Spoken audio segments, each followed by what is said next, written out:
todas estas herramientas, medios, procesos que utilizamos precisamente para compartir información y para estar comunicados. Entonces la primera pregunta sería, ¿es un mundo virtual?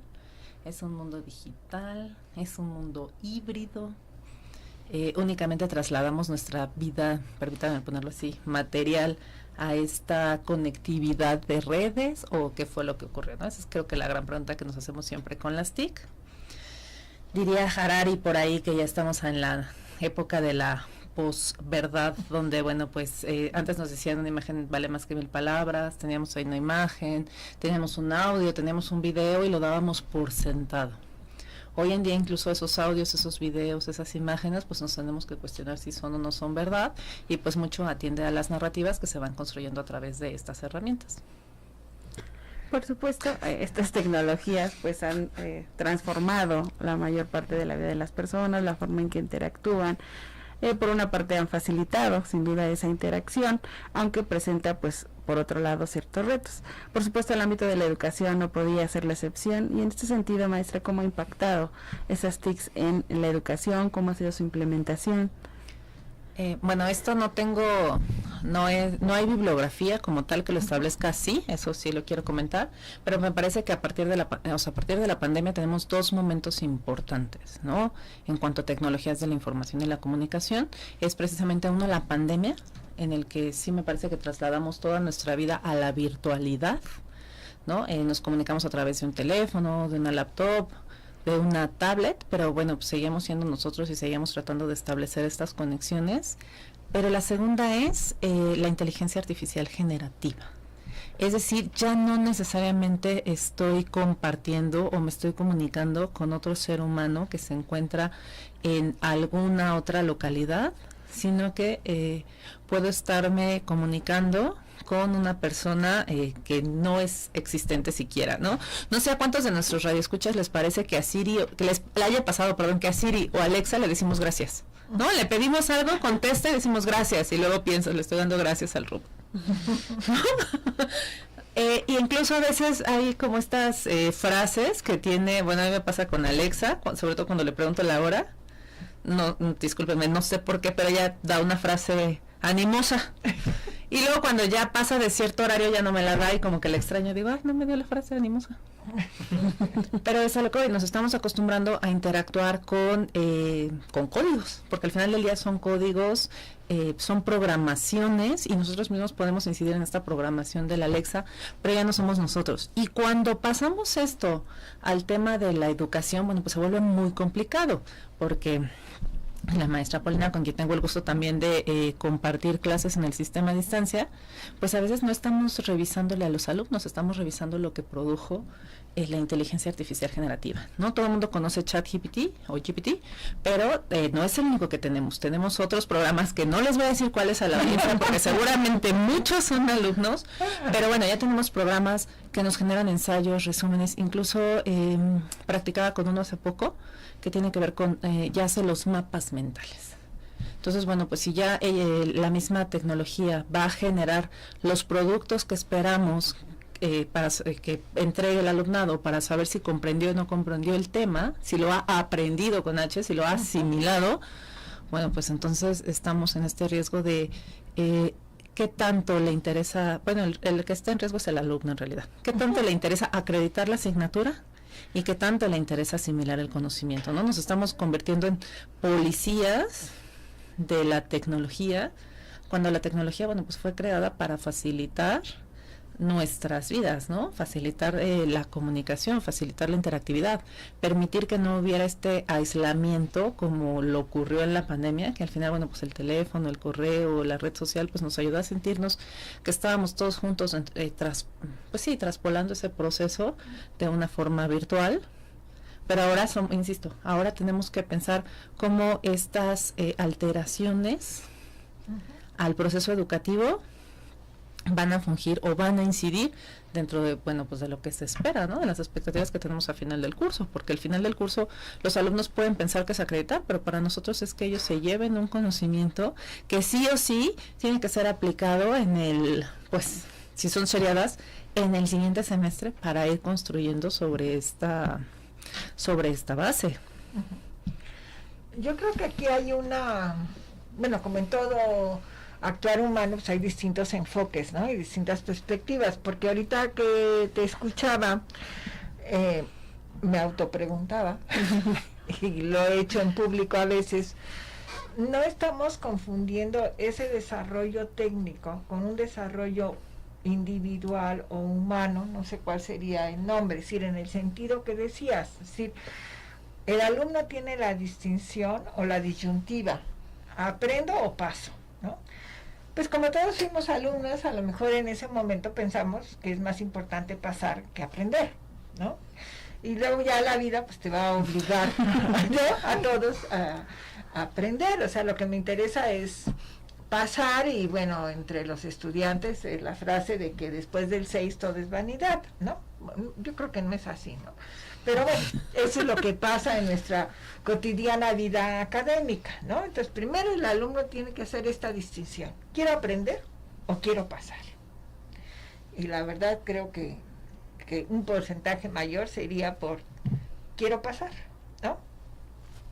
Claro, cuando concluyes es cuando te das cuenta que tienes que aprender, ¿no? Porque tienes que tener esos conocimientos, y como bien dices, esto es una torre, digamos, ¿no? Si tienes un buen cimiento, pues obviamente esa torre no va, o esa estructura no va a quedar firme, ¿no?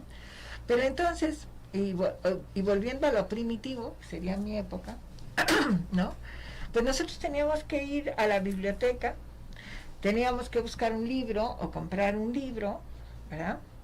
Lo teníamos que leer, lo podíamos subrayar, podíamos hacer resumen, etcétera, ¿no? Ahora entran rápidamente a las páginas de Los que buscadores. no voy a decir nombres, ¿verdad? Rincón del Vago y similares, y ya lo tienen todo hecho, ¿no? Y volvemos a la misma disyuntiva, aprendo o paso. Pero creo que esto, guardando las similitudes y las diferencias, lo que nos dijo Sartori, ¿no? Es decir, vamos en retroceso, es decir, ya el alumno es visual, o sea, esas TICs nos han acaparado. Y entonces nos damos cuenta que un alumno, después de media hora de sesión de académica o de clase, pues ya no nos está haciendo caso, ¿no? Porque son totalmente visuales. Y una característica precisamente de la abogacía es la necesidad de leer, o sea, Y de razonar. Y de razonar. O sea, lo que la facultad nos va a enseñar, y pienso que su objetivo es saber dónde buscar, y así se los digo a los alumnos. No nos vamos a aprender la Constitución, el Código Civil o el Código Penal, y lo he dicho en clase, y seguramente los que han sido mis alumnos recordarán que eso solo sirve para el récord Guinness, ¿no? Y que yo no he visto todavía en el récord Guinness a alguien que haya concursado porque se aprendió el Código Penal, el Código Civil, que es el que tiene más artículos, ¿no? No, lo que pasa es que los oímos con tanta frecuencia que llega un momento en que los conoces, ¿no? O puedes identificar los artículos, sobre todo los de la Constitución, por poner un ejemplo general, y cada quien de la rama de su especialidad. Pero entonces, si no leemos, no queremos tener el contacto de los libros, porque ahora ya vemos los libros virtuales, que ahora no sé el nombre, perdón, esto. Sí. No estamos en un retroceso, es decir, ¿qué beneficios? O a mí me cuesta trabajo ver los beneficios de esto. Entiendo que soy de otra generación y mi perspectiva es otra. No, sí hay que plantear varias problemáticas. La primera es, como usted ya mencionaba, la atención que tienen las personas se ha reducido. Hoy puede ser de 6 segundos, ¿no? Están tan acostumbrados a pasar la pantalla en las redes sociales como TikTok o como Facebook, que la atención ya puede llegar a ser de 6 segundos. Esa es la primera problemática, la capacidad de atención que tiene una persona. Nosotros sabemos que pedagógicamente la mejor forma de que un alumno aprenda el contenido, pues es precisamente si se lo explica a alguien más.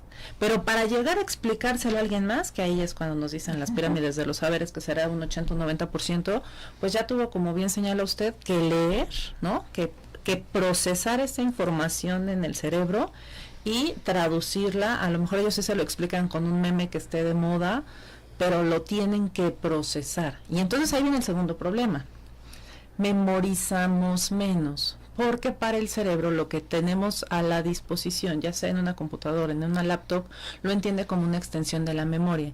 Y como él sabe que ahí lo puede buscar, se le complica más el poder este proceso de memoria. Ahora, como usted bien señalaba, bueno, pues no es lo mismo una lectura en hoja que una lectura digital.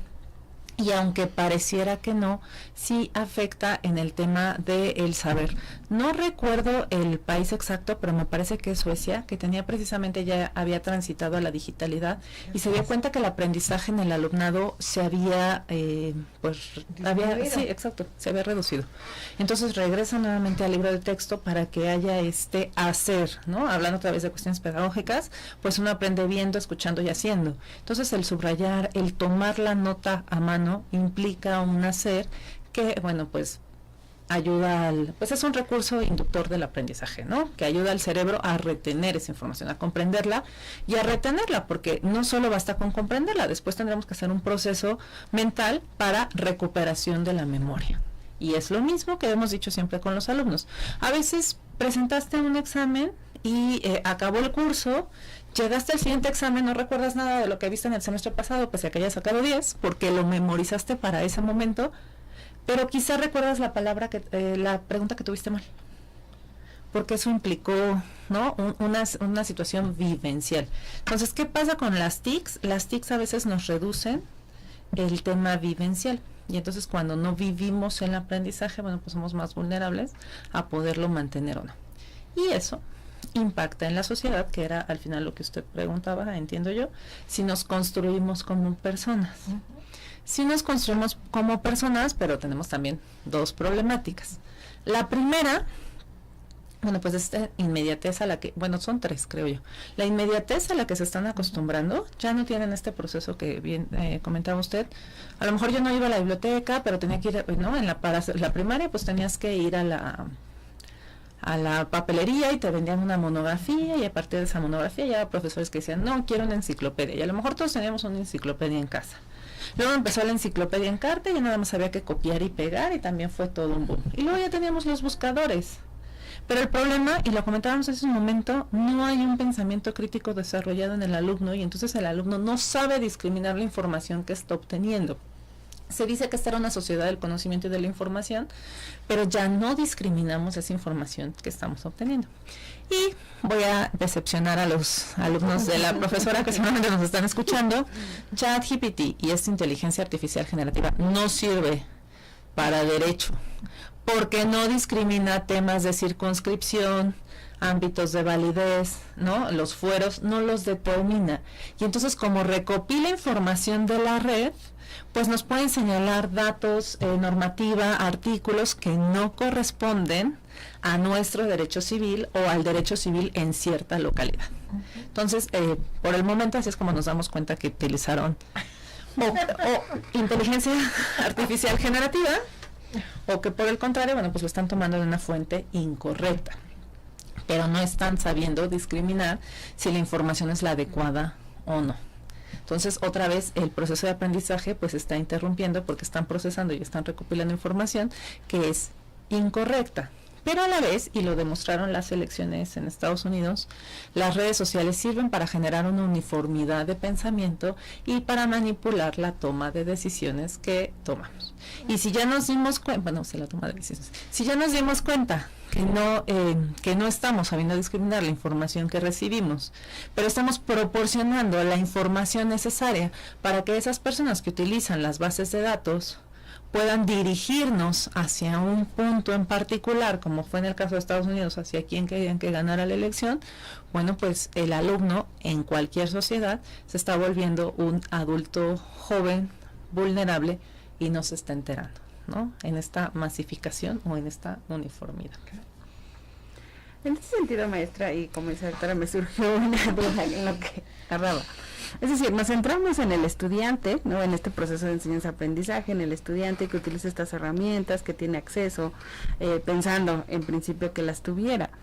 Pero, ¿cuál sería el reto para el docente? Es decir, el desarrollo de este pensamiento crítico iría de la mano, ¿no? Es decir, si yo como docente detecto que efectivamente, ¿verdad?, te copiaste ahí de una página o eso, pues implicaría entonces que tengo la herramienta para poder decirte, oye, no estás generando esta situación que implicaría esa vivencia que usted dice, ¿no?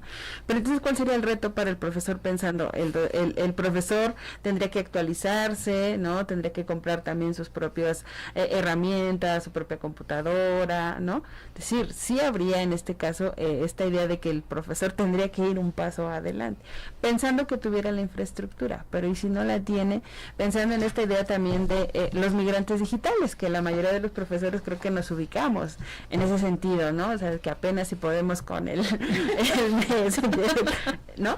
Sí te implicaría. Entonces, ¿cuáles serían esos retos para el profesor? No, pues la primera ya lo dijo, que es el más grave, la brecha digital, ¿no? Tenemos que perderle el miedo a las tecnologías, a moverle a la computadora, a descargar aplicaciones, a conocer aplicaciones, ¿no? Lejos de bueno, les ocupo de ejemplo el ChatGPT, pero lejos de conocerse, bueno, pues así como hay un ChatGPT, hay un Zero GPT, que nos dice precisamente cuál es el porcentaje que cree que se utilizó de esa actividad de inteligencia artificial generativa. Entonces, bueno, así como hay para generar, también hay para saber si se utilizó o no se utilizó.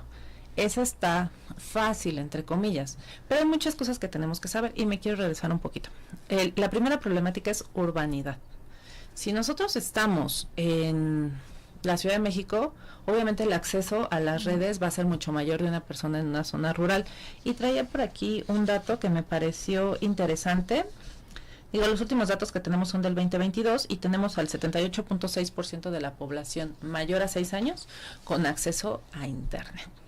Entonces, el primer, bueno, ya ahí la primera, ya la dijimos, la brecha digital, pero la segunda es que están consumiendo los alumnos en Internet. Y esta no es responsabilidad solamente del docente, también es del papá o del tutor, que, bueno, de padre, madre o tutor, o tutora, que cuántas veces se traslada, y lo hemos dicho en otras ocasiones en este mismo espacio, cuántas veces se traslada esto al docente, ¿no? O sea, se espera que el docente sea el que ponga estas restricciones.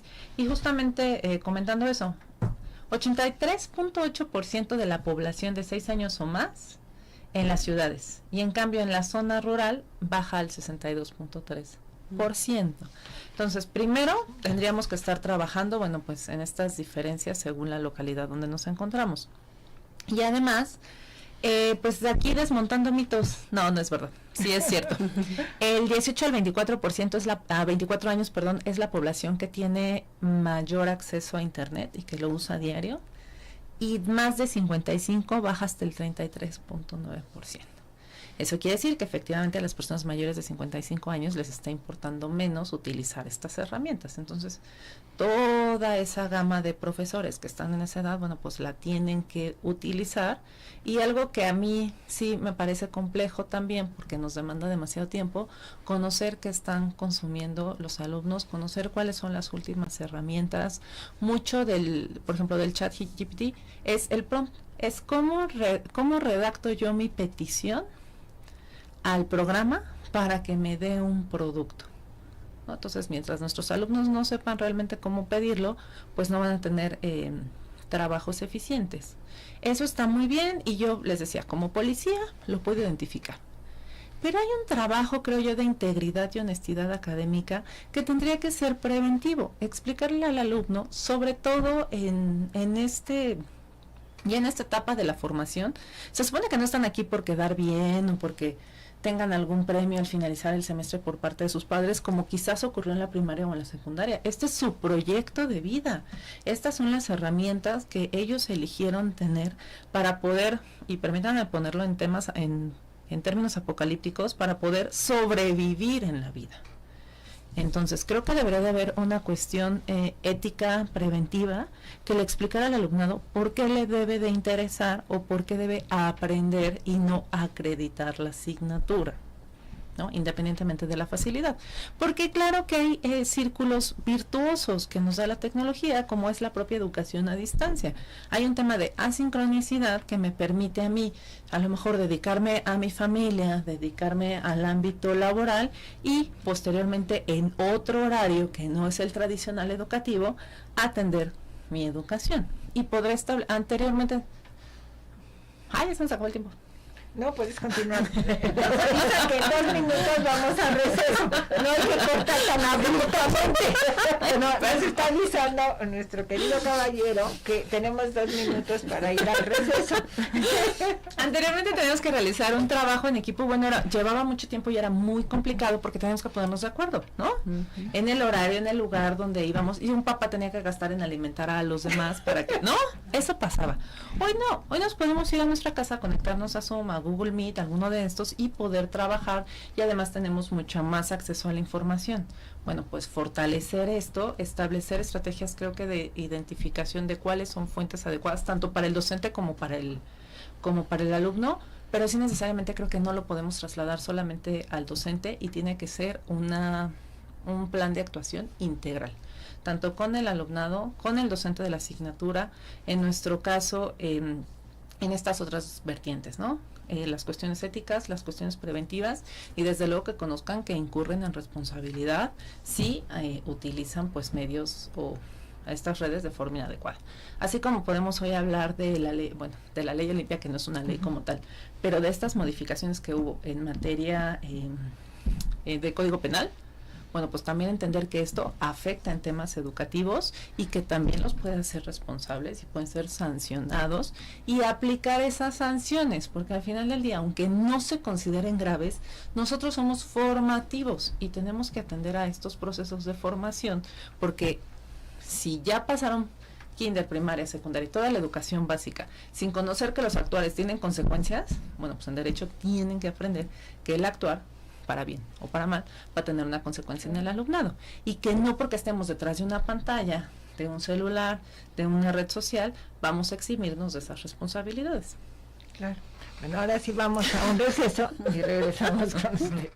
Regresamos con ustedes. Estamos el día de hoy conversando con la maestra Marta Malanche sobre el impacto de las TIC en la educación y obviamente su relación con la sociología. Ha desatado muchas inquietudes, sobre todo pues para quienes están muy interesados en estos temas y no la visión antigua. Librito habla, librito escribe, pero creo que hay una nueva circunstancia, sobre todo después de, nos guste o no, de la pandemia, que esto llegó a modificarnos a todos, y no tanto a los jóvenes, sino a las personas o los maestros anteriores, que nos tuvimos que quedar como un brinco, ¿no? Para poder estar en las condiciones de poder seguir realizando nuestras actividades académicas.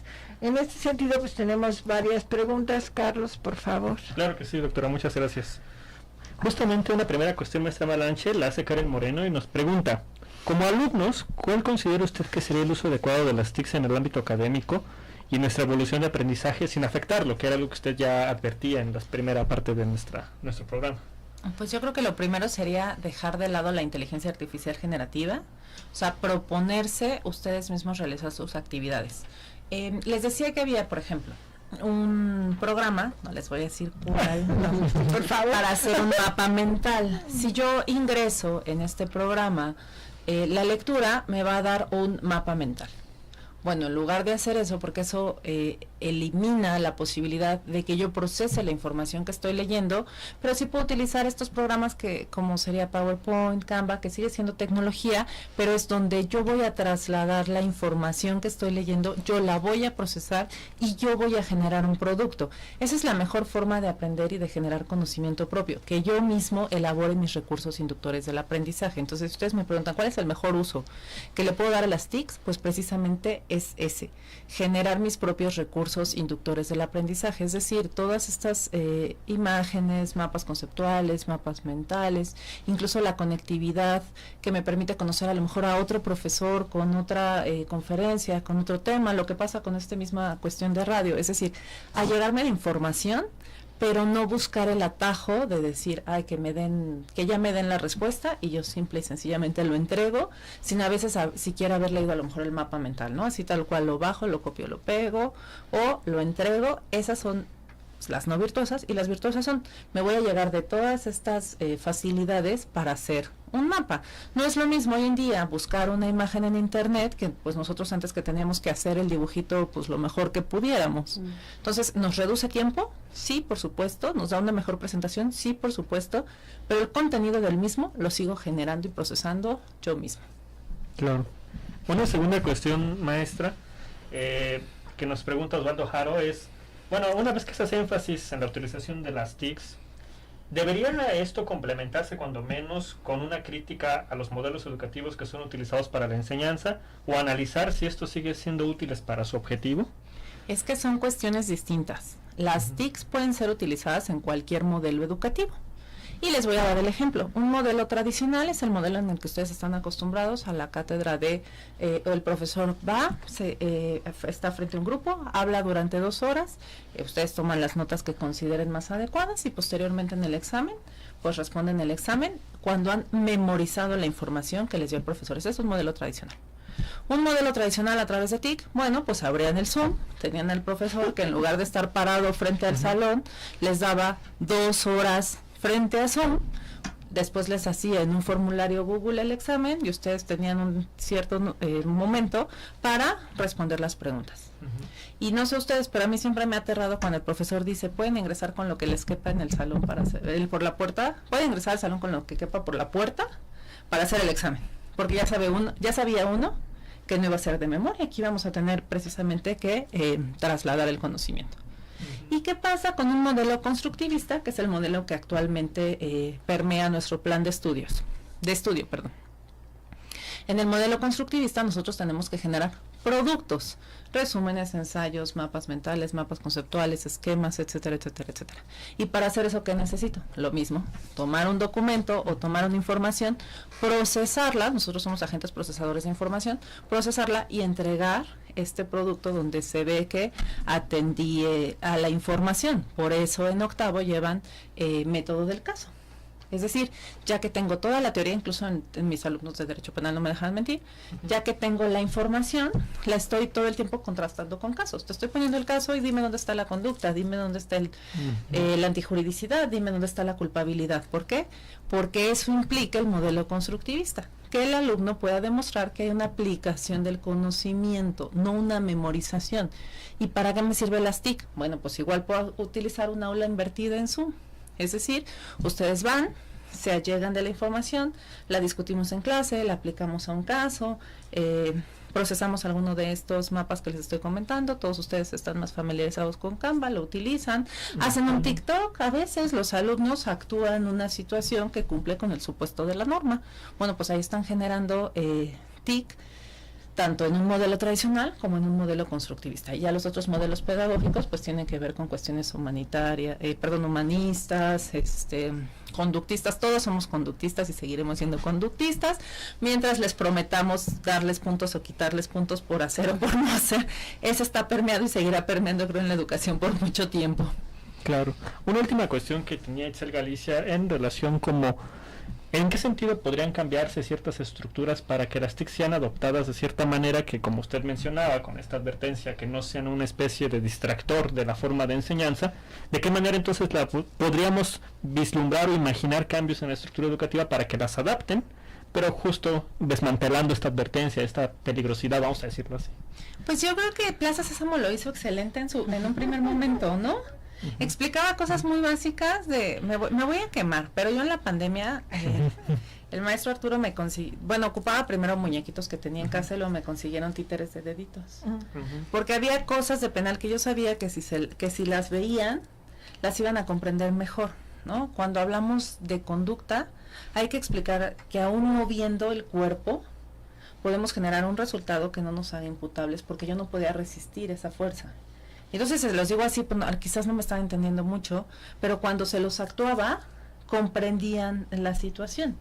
Entonces, creo que Plaza Sésamo en un primer momento es un hit para la televisión de contenido educativo.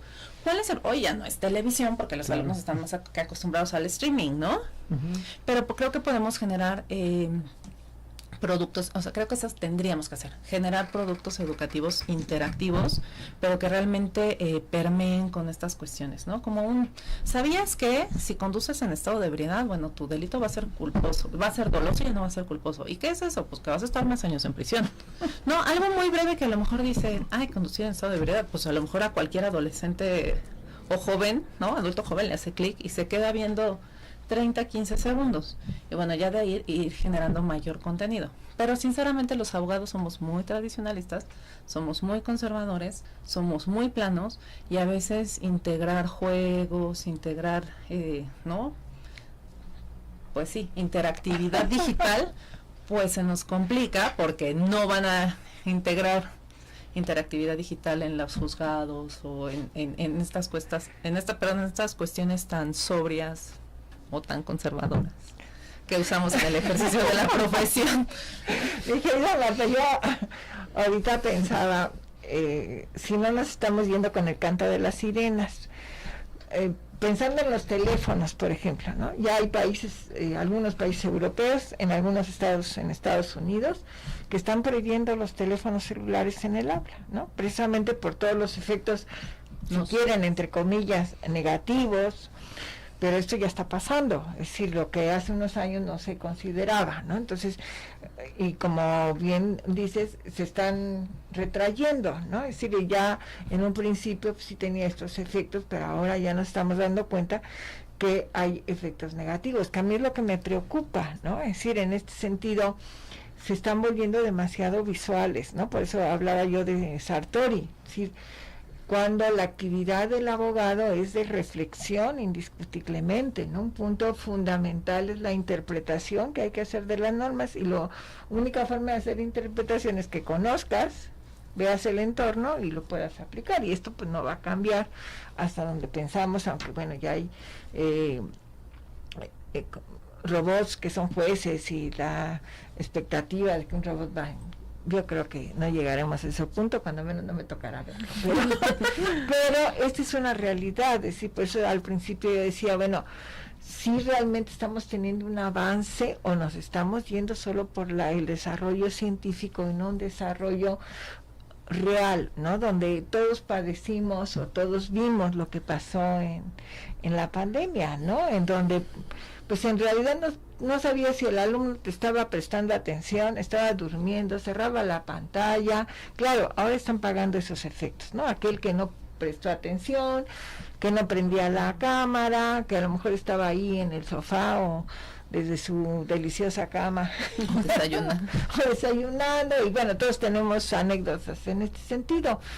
Claro, el efecto fue para ellos, porque como bien decías hace un momento, pues el maestro tenía que estar con su perorata, le gustara o no, y tratando de llamar la atención, pero ellos lo tomaron como un receso, ¿no? Es decir, estamos en pandemia y ahora pues con esas instrucciones de que sean más flexibles y etcétera, pues lo estamos viendo en la cotidianidad de nuestras clases. O sea, yo creo que la mayoría de los profesores, bueno, siempre hay profesores muy optimistas, pero yo creo que la mayoría nos hemos dado cuenta que hay unas deficiencias importantes y que además no nos tocan o ni podemos tampoco subsanarlas, ¿no? Es decir, ya va a ser del interés de cada alumno, y que obviamente pues sería esto, ¿no? Quiero aprender o quiero pasar.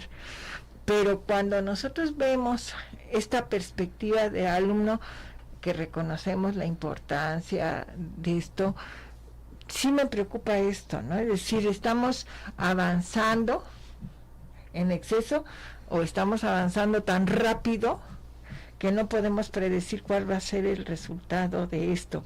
En ese sentido de que estos modernos aparatos nos están quitando la posibilidad de socializar en persona, ¿no? Y que esto ya estamos viendo los efectos, ¿no? Es decir, hay quien no puede comunicarse personalmente y en persona, como se decía antes, sino ahora sobre esto de que, pues, no sé si son mis amigos reales o son mis amigos virtuales, y que vamos y todos hemos visto que están en una reunión y todos están con el teléfono y etcétera, ¿no? No estamos perdiendo esas características, si quieren llamarlas entre comillas humanas, y nos estamos allegando en exceso a estas nuevas tecnologías. Pues bueno, en educación ya está más que demostrado que se requiere la socialización en todos los niveles, ¿no? O etapas de la vida. Y en cuanto a cuestión motora, sí está más que demostrado que en las primeras etapas del bebé y del niño se requiere sí o sí una estimulación motora distinta de las tabletas o celulares, que muchas veces, bueno, pues las mamás hoy en día les dan la tableta así como de lo que me tomo un café con mis amigas, entretente en algo, no deslata, ¿no? Sí se requiere tanto la socialización como la estimulación motora en esas etapas de la vida, ¿no? Ya cuando nos adelantamos, yo sí creo, y bueno, ahí sí varios estudios coinciden en que se va a requerir siempre la socialización, ¿no? O sea, somos un agente social y requerimos la socialización. Pero hay una cuestión que estamos dejando de lado, y eso es el aumento, bueno, no es materia del tema, pero también influye, sobre todo con el tema de comunicación, las neurodivergencias, ¿no? Hoy en día el aumento de las neurodivergencias, bueno, pues es más que palpable y nos van a llegar en 10 años, ¿no? Vamos a tener alumnos que per se su comunicación, su procesamiento y su percepción del mundo, de la sociedad y de todo es distinta. Y entonces, bueno, hablando de los retos docentes, también tendremos que agregar esa. Entonces, yo no sé, creo que no tenemos todavía los indicadores necesarios o no nos ha interesado para determinar qué tanto, bueno, pues hubo una situación química en la mujer cuando estaba gestando al menor hijo y es un tema de neurodivergencia, de algún grado de autismo, de un TDAH, ¿no? De una hipersensibilidad, porque hoy me comentaban que también hay ya niños muy sensibles a los estímulos, qué tanto es una afectación que se le generó al ser humano con motivo de la tecnología, de que no tuvo estos procesos o estas vivencias que se requerían según su etapa de desarrollo, que lo vimos en la pandemia también, ¿no? Cuando dejan de interactuar entre ellos presencialmente, y qué tanto, bueno, pues es, o lo que decíamos, tanto la memoria como el procesamiento de la información. Entonces, sociablemente no lo sé, y personalmente tampoco lo sé. No me atrevo a futurizar. Ahí sí me la deja muy complicada y no me atrevo a futurizar. Eso es lo grave, que no vemos el final y del túnel. no los vemos. Yo solamente les dejo los datos presentes y los retos futuros que empiezan a advertirse, pero no me atrevo a decir qué pasaría, sinceramente. Si es un retroceso o una no sabemos. Evolución, pues tampoco se lo sabría decir, porque hoy vivimos más años, ¿no? Hoy hablamos de una cuarta edad adulta, que dices, yo puedo ver una persona de 80, antes ni siquiera pensábamos en ver personas de 80, 90 años, y hoy vemos a personas de 80, 90 años que son perfectas y absolutamente independientes y no necesitan vivir al cuidado de alguien y van por su comida y regresan, y hace a lo mejor 40 años eso era impensable, ¿no? Y hoy, que tampoco se ha hecho, necesitamos establecer programas y propuestas y modelos, tanto que incorporen las TICs como que incorporen las demás situaciones, de que la persona no porque ya se jubiló se acabó su vida, o sea, ahora es una nueva etapa. Tenemos que pensar en un desarrollo del tiempo libre que tampoco estamos haciendo. Entonces, conclusión, no sé qué vaya a pasar en el futuro, yo solamente les platico. No, todos estamos en ese sentido, mi querida Marta, es decir, esto ha evolucionado, ha sido tan rápido que no hemos asimilado todo lo que está pasando, ¿no? O sea, nos dejas muchas interrogantes. Sí se hicieron algunos estudios después de la Segunda Guerra Mundial de los efectos en las mujeres, más bien en los procesos de gestación. No fueron muy conocidos ni tampoco se dio mucha publicidad, pero sí se hicieron, porque no eran muy positivos los resultados, ¿no? De las presiones que tuvieron las mujeres embarazadas y eso, y que reflejaron comportamientos posteriores en los niños. Pero sí, yo creo que esto como había una película que decía, el futuro nos alcanzó, nos sobrepasó, eso nos está pasando, ¿no? Entonces a lo mejor debemos hacer un poco un alto para reflexionar y ver por dónde, ¿no? Porque nos está llevando el río, ¿no? Es decir, pensemos en un río, nos está llevando y no sabemos muy bien todos, ¿no? Bueno, desde otra perspectiva, pues diría alguien, bueno, pues todos no sabemos qué va a pasar, entonces estamos contentos. Bueno, como ven, aquí tendríamos para seguir hablando mucho tiempo, o sea, quedan muchas interrogantes en el tintero. En una próxima ocasión, pues tendremos que continuar con este tema que nos deja muchas interrogantes o muchas reflexiones, que espero que nuestros queridos alumnos les hemos dado puentes para reflexionar. Antes de irme, quiero saludar con mucho afecto a la maestra Mara Telma, que nos acompaña, y también al maestro Alejandro Avendaño, que nos favorecieron con su atención. Un saludo con mucho cariño, en especial a ellos, pero a todos quienes hoy nos acompañaron, y esperamos que lo sigan haciendo en próximas sesiones. Nuestra gratitud a mi querida Marta por estar hoy con nosotros, y nos vemos el próximo martes en una nueva sesión de Societatis. Hasta entonces, bonita semana.